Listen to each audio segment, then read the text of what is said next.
우리가 이제 그 성경을 보시면 이 성령에 대해서 처음으로 그 성령의 역사를 그린 책이 이게 사도행전이거든요.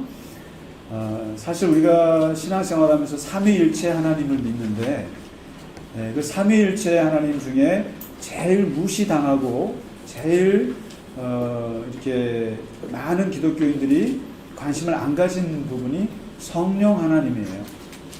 구약 성경은 어떻게 보면 성부의 시대예요. 아버지 하나님, 여호와 하나님의 시대이고, 신약에서의 그 예수님 성자의 시대는 예수님의 시대, 33년 짧은 시간이었지만 그 예수님의 말씀과 그분의 삶은 우리 기독교의 기본, 아주 우리의 신앙의 가장 중요한 대상이 되시죠. 그러니까 성자 예수님, 성자 하나님도 아주 중요하신 분인데, 이 예수님께서 승천하시고 떠나신 후에 우리에게 오신 이 성령 하나님은 생각보다 기독교 2000년 동안 제일 무시당하고 이게 뭔가 하는 대우를 받았던 분이 이 성령이 있어요. 그래서 독일의 몰트만이라고 하는 신학자 같은 사람은 2000년의 기독교 역사를 성령 망각의 시대다 이렇게까지 얘기를 했어요. 그러니까 우리는 성부 하나님께는 아버지라고 부르고 또 성자 예수님을 우리가 믿고 그분을 위해서 성지순례도 가지만은, 그러나 정작 성령이 우리에게 오셨다라고 하는 분명한 성경의 사실에도 불구하고 이 성령은 망각하고 좀 의붓자식처럼 이렇게 취급했던 게 사실이에요.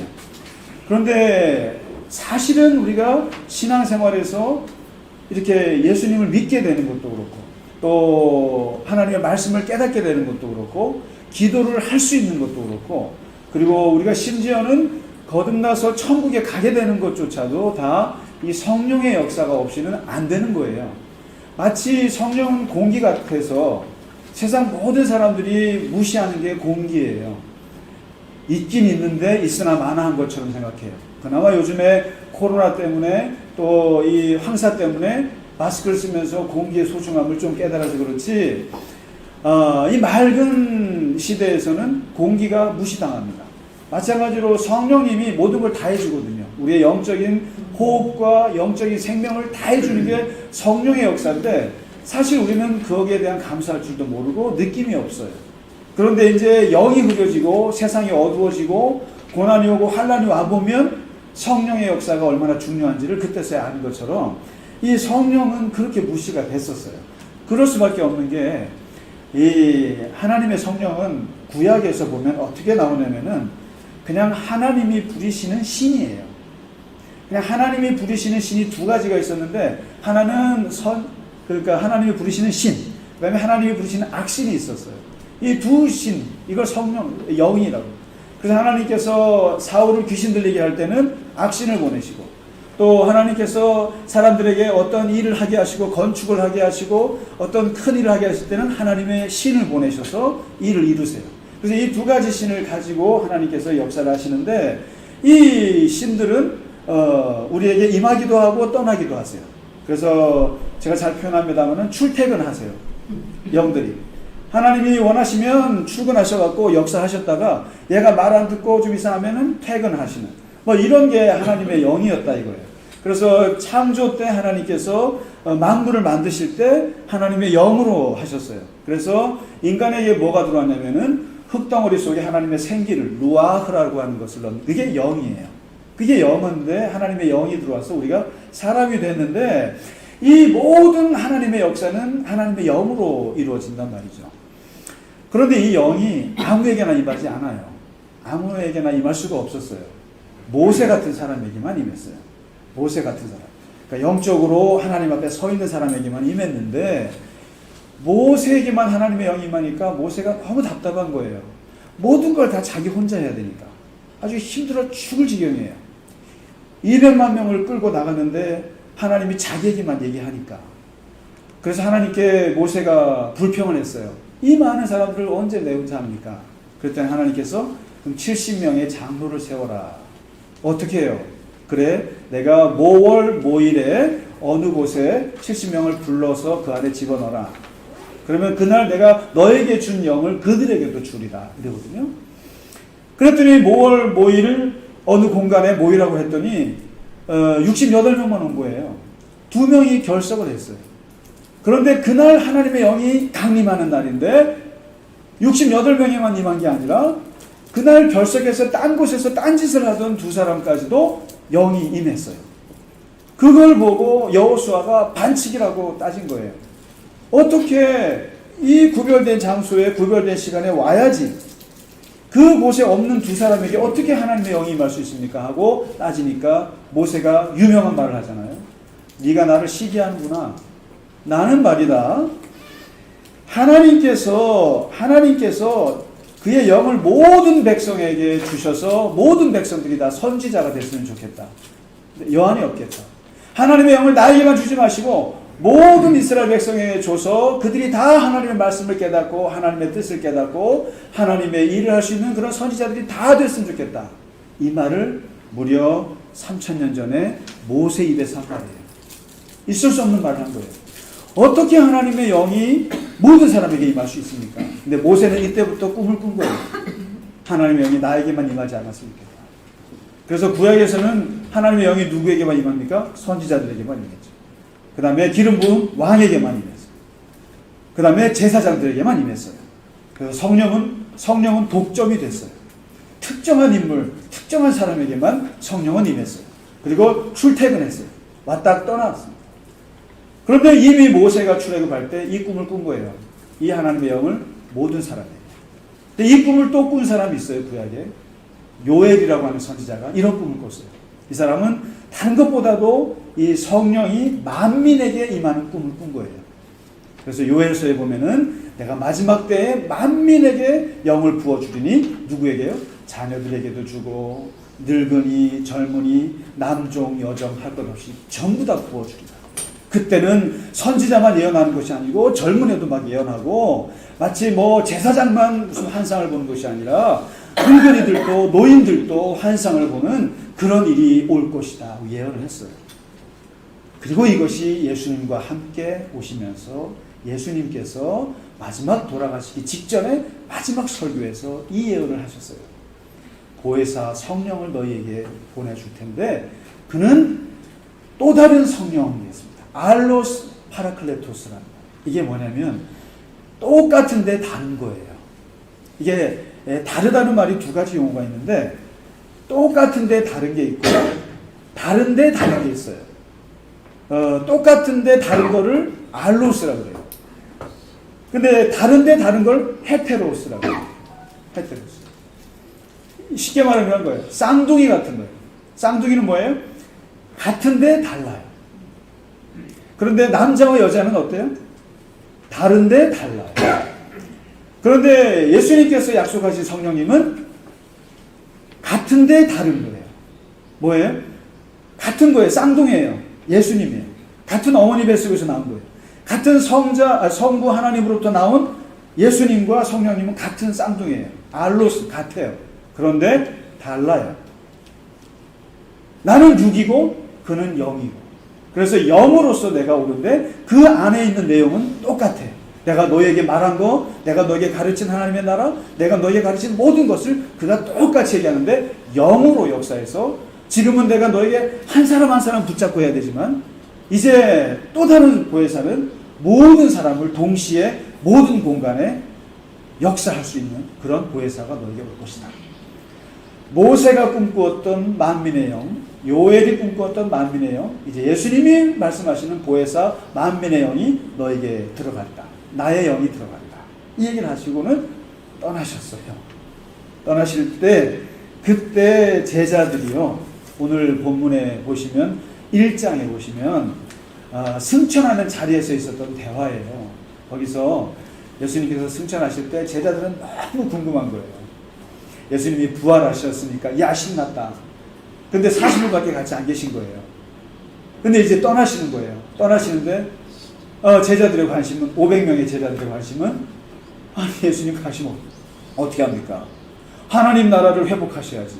이제 십자가에 죽을 때만 해도 하나님의 나라가 끝난 줄 알았는데 부활하시고 나서 이제 하나님 나라가 회복되겠구나라고 기대를 가졌는데 그것도 40일. 그 훌쩍 떠나시는데 하나님 나라는 어떻게 언제 회복하실 겁니까? 아니 주님이 오시면서 하나님 나라 회복하셔야지 이게 뭡니까? 가시면 어떻게 합니까? 언제 하나님 나라가 임합니까? 하고 마지막 때에 궁금했던 걸 묻습니다. 그때 예수님께서 그거는 너희들이 알 바가 아니다. 그건 너희들이 알 바가 아니고 중요한 것을 가르쳐 주는데 성령이 오실 거다. 알로스 파라클레토스, 나와 똑같지만 다른 형태의 예수가 너희에게 올 것이다. 너희에게 성령이 너희에게 오시는데 오시면 세 가지 일들이 줄줄이 터질 것인데 이것이 유명한 사도행전 1장 8절 사도행전을 요약한 한 말씀이에요. 성령이 오시면 너희에게 권능이 임할 것이다. 힘을 얻게 될 거다. 뚜나미스, 다이나마이트가 터질 거다. 뚜나미스, 하나님의 권능이, 파워가 임하게 될 것이고, 그리고 이 힘이 들어오기 시작하면은 너희가 너무나 익숙하게 잘 알던 예루살렘으로부터 출발해서 그 다음에 온 유대, 그 다음에 우리가 무시하고 같은 민족이지만 무시했던 사마리아, 그 다음에 아예 우리가 발도 디디지 않았던 땅끝, 저 이방 나라까지 예루살렘으로부터 시작해서 우리가 가보지 못한 지도, 그곳으로까지 너희가 나의 증인이 될 것이다. 마르투스. 이 마르투스라는 말 속에는 이게 순교자라는 뜻이 같이 있어요. 그래서 원래 순교자라는 말이 이 마르투스에서 나왔어요. 다시 말해서 하나님의 증인이 되는 사람들은 전부 다 죽을 각오를 하고 하는 사람들이라는 뜻인 거죠. 참 의미심장하죠. 증인은 곧 순교자죠.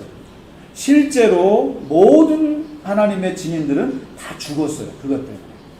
그래서 이제 성령이 오시면 너희에게 권능이 임하고 너희가 세상 끝까지 증인이 될 것이다. 이 두 가지 약속을 하시고는 예수님이 올라가셨거든요.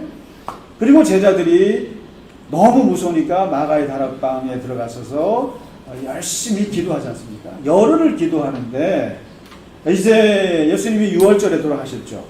그리고 사셔서 40일 계셨어요. 그리고 6월절 후에 50일이 지나면 오순절이 와요. 근데 다 예수님께서 40일째 올라가시고 제자들이 이제 이 열흘 동안 맞춰놓고 기도한 건 아니지만 아무튼 기도하던 중에 열흘째 되던 날 역사가 벌어집니다. 오순절 날 딱 일이 터지는데 오늘 2장에 보시면 역사적인 날입니다. 이게 바로 성령 강림의 역사가 터지는데 우리가 말 그대로 예수님이 말씀하신 대로 성령이 임해요. 하나님의 영이 제자들에게 임하는데 어떻게 임하느냐면은 권능으로 임하는데 이 권능이 두 가지로 쫙 나타납니다. 여러분 이제 하나님의 성령이 우리 안에 임하잖아요. 임하셨을 때 항상 이 두 가지가 임합니다. 그래서 성령을 인정하는 사람들, 성령을 모시고 사람들은 이 두 가지의 능력들이 있어요. 하나는 뭐냐면 바람 같은 성령의 역사를 알아요. 바람같이 호련히 바람 같은 것이 임하는데 이 바람이라는 게 참 놀라운 겁니다. 이 바람은 모든 사물들을 다 옮겨버릴 수가 있어요. 그리고 이 바람은 모든 것을 다 변화시킬 수가 있습니다. 싹. 그리고 이 바람이 들어오면 죽은 것들이 살아요. 그래서 우리가 창세기 때 예수님께서 아담의 그 흙 속에 바람이 들어갔다. 이 바람이란 말이 생기란 뜻이고 성령이란 뜻이고 영이란 뜻이고 숨이란 뜻이고 호흡이란 뜻이에요. 다 똑같은 뜻이에요. 그래서 성경에서 바람이라고 그러면 그게 다 성령이에요. 하나님의 영은 바람처럼 임하는데 놀라운 것은 어디로 와서 어디로 가는지 몰라요. 바람. 그래서 성령을 받고 사는 사람들은 인생을 계획을 갖고 살지 않아요. 내 인생 발전 10주년 계획. 또 나는 20년 후에 이렇게 될 거야. 또 교회도 마찬가지예요. 교회 성장 10주년 발전 계획. 그런 거 없어요. 성령은 바람처럼 오시는데 우리를 어디로 와서 어디로 끌고 가는지를 몰라요. 그래서 성령으로 사는 사람들은 물론 우리가 인생을 계획하면서 크게는 살지만은 그러나 기본적으로 하나님이 우리를 어떻게 이끄시는지를 알 수가 없는 거예요. 아니 성령 강림절날 베드로와 제자들이 무슨 예루살렘 교회를 개척하기로 마음 먹었겠어요? 생각도 없었어요. 스데반이 그 사람들 앞에서 말씀을 전하다가 죽을 걸 생각했겠어요? 말도 안 돼요. 베드로가 이방인 고넬료에게 복음을 전할 거라고 생각을 했겠어요? 아니에요. 바울이 다메섹에서 갑자기 성령을 만나서 하나님을 만나서 그렇게 하나님을 핍박하던 사람이 하나님의 선교사가 되리라고 상상을 했겠어요? 사도행전의 모든 역사 쓰여지는 것들은 바람같이 쓰여진 거예요. 하나님의 성령의 바람이 불기 시작하니까 교회가 생겨지고 거기서 순교자들이 나오고 거기서 사마리아가 뚫리고 온 이방 땅들이 뚫리면서 복음이 선포되어지는데 그것은 아무도 예상하지 못합니다. 다시 말해서 성령 안에 사로잡힌 사람들은 그 교회가 어디로 가게 될지, 내 인생이 어디로 끌려가게 될지 아무도 모릅니다. 할렐루야. 이것은 세상이 볼 때는 불안한 삶일지 몰라도 하나님의 성령에 사로잡힌 사람들은 지극히 자연스러운 삶이고 그리고 하나님의 이끌리는 대로 가는 거예요. 바람처럼 가는 거예요. 그러나 우리들은 건물을 지을 때 바람을 막습니다. 벽을 통해서 바람을 막아요. 그리고 나의 생각과 나의 의지와 이런 걸로 바람의 역사들을 막으면서 자기의 의지대로 가려고 해요. 그것이 이 세상 문명이고 그것이 이 세상 사람들의 삶의 방식이에요. 그러나 우리도 이 땅에 살고 할 수 없이 그런 게 있지만 그러나 하나님의 성령이 임하는 그 방향으로 가는 것은 우리가 어쩔 수 없이 따라갈 수밖에 없는 겁니다. 그래서 우리가 갈릴리 겨자나무 교회를 하나님께서 어떻게 이끄신지 어떻게 알아요? 중요한 것은 그 하나님의 성령의 귀를 기울이고 하나님께서 우리를 주도하실 거라고 하는 것을 생각해야 하는 거죠. 어떻게 교회가 생길 줄 알았겠어요? 그들이 기도하다가. 누가 꿈을 꿨겠어요? 교회 꿈을. 누가 70억 중에 30억의 인구가 하나님을 믿는 기독교인이 될 거라고 베드로가 거기 다락방에서 꿈을 꿨겠어요? 성령의 바람입니다. 바람의 역사는 우리가 알 수 없는 길을 가기 때문에 그러나 그 길은 하나님의 길인 거죠. 하나님의 바람 같은 역사가 늘 우리와 함께 하길 바랍니다. 그리고 두 번째 이 권능이 임했는데 어떻게 임했냐면은 불같이 역사했어요. 이게 불의 혀같이 120명에게 각자 임합니다.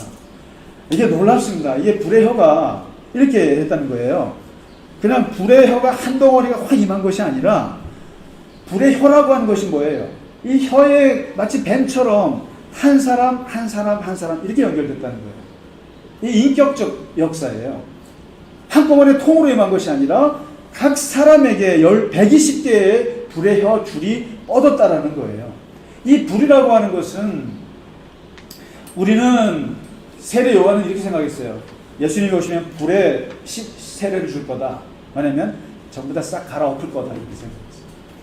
세례 요한은 자기는 물로 세례를 주지만 예수님은 아예 불로 태워버린다 너네들을. 그래서 아주 악인들 다 태워버리실 거다. 이렇게 생각했어요. 그런데 정작 역사 속에 나타난 성령의 불은 그런 불이 아니었어요.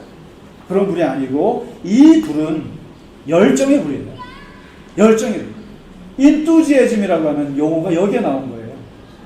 열정이라는 게 뭐냐면 하나님 안에 사로잡혔다는 뜻이에요. 인투지애즘.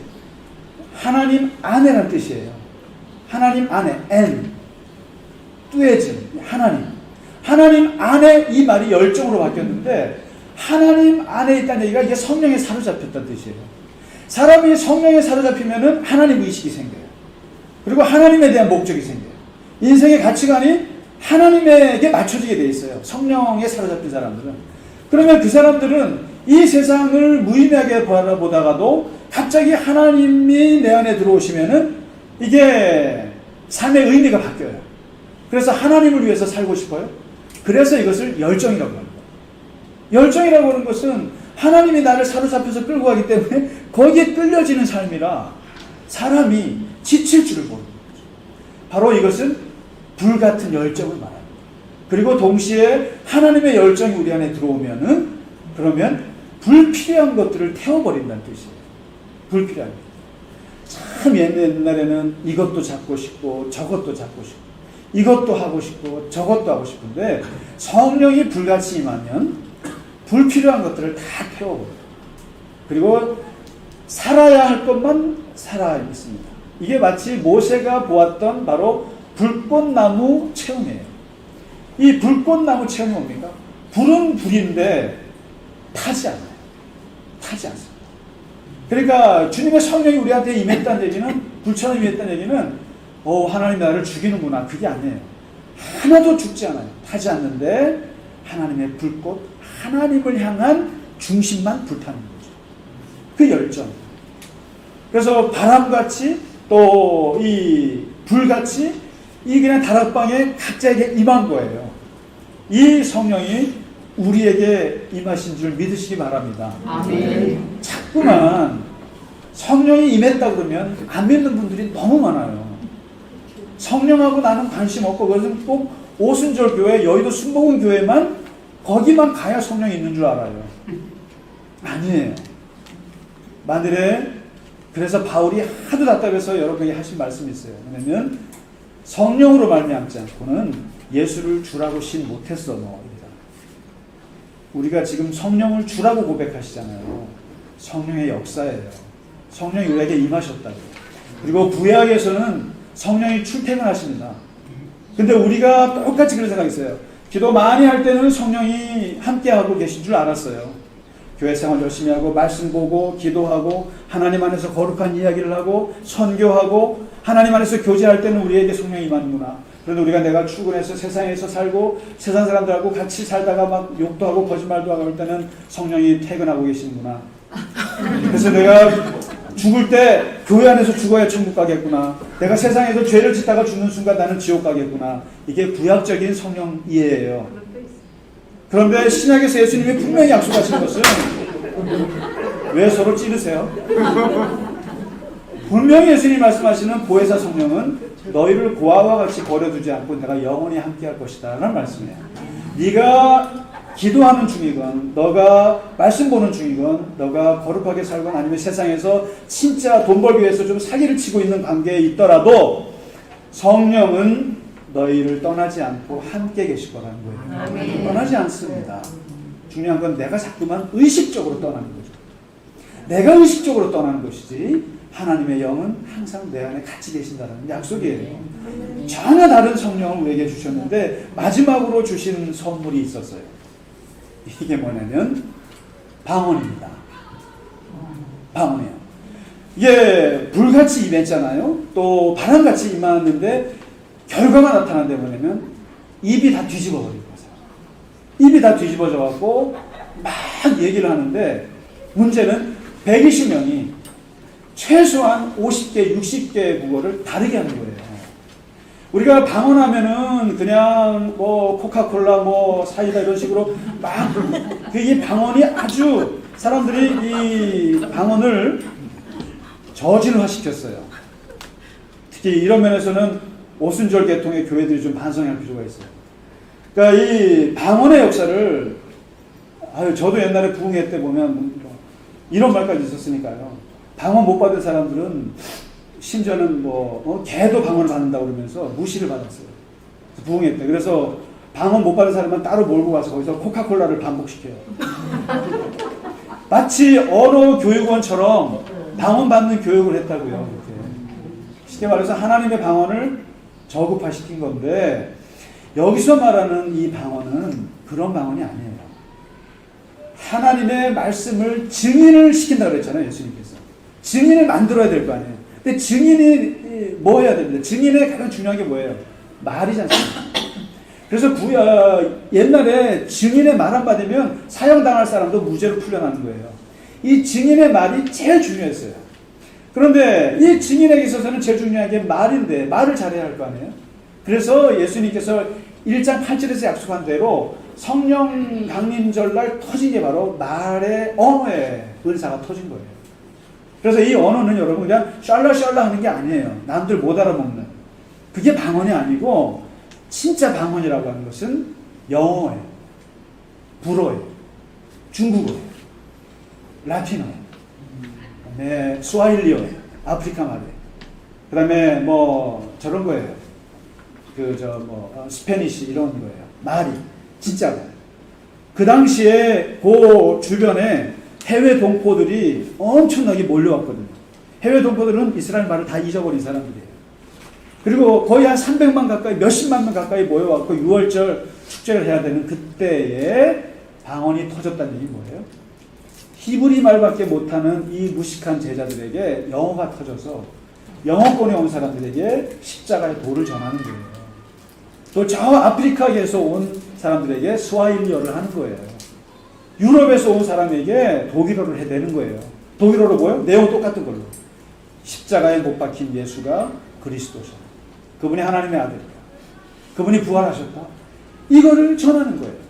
그래서 여러분이나 저나 예수 믿고 나서 싹 바뀐 게 뭔지 아세요? 다른 건 잘 못하는데 말은 잘해요. 이게 태생적으로 기독교인들은 말을 잘해요. 왜요? 예수님께서 우리에게 오셔서 성령이 가장 처음에 머무르었던 곳이 바로 입이라는 사실이에요.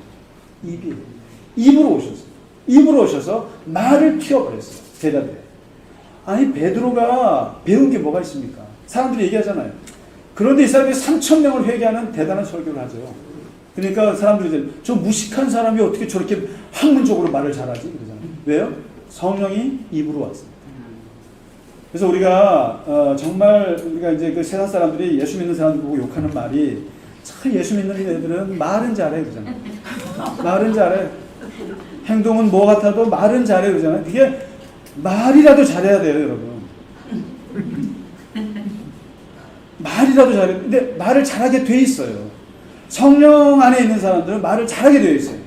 왜냐하면 이 안에 하나님의 영이 있고 이것을 마르투스라고 하셨기 때문에 증인이 되라고 하셨기 때문에 끊임없이 우리에게는 하나님의 복음이 내 입속에 다다다다 돌고 있어요.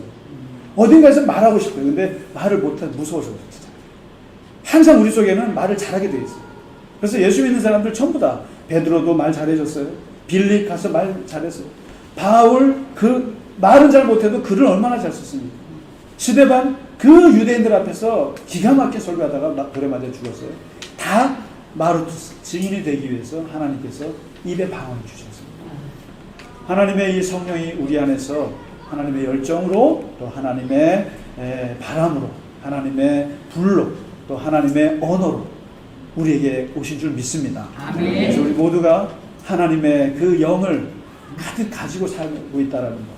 정말 성령이 오셔서 우리가 거듭났고 성령이 오셔서 교회가 탄생했고 성령이 오셔서 하나님의 나라가 임하기 우리를 통해서 임하신 줄로 믿습니다. 아멘.